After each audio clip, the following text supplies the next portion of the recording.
ngokwehlile emndenini. Mfisa uqala ngokukhalela wena mama uMambatha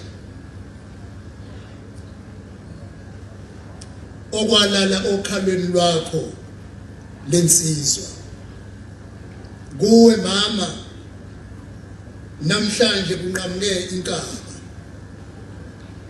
Noma imuphi umzali ukuphila nokujabula kwakhe ukubona ezinganeni zakhe zikhula phambi kwakhe.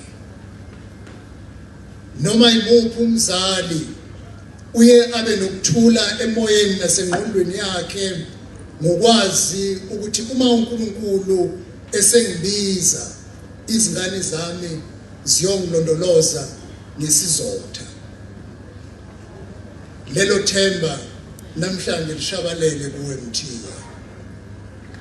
Phephisa ke kakhulu ngalokhu kulahlekelwa indodana yakho nawe obuziqhenya ngayo. uNkulunkulu onomusa sengathi angakwesula izinyembezi kuthi nenxeba elophayo namhlanje alipholise masinyane.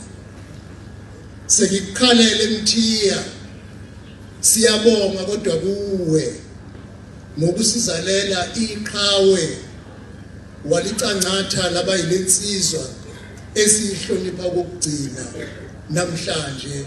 Sibonga kakhulu mama wethu. Angikhalele wena dadewethu Makuthelezi. Xola sheke.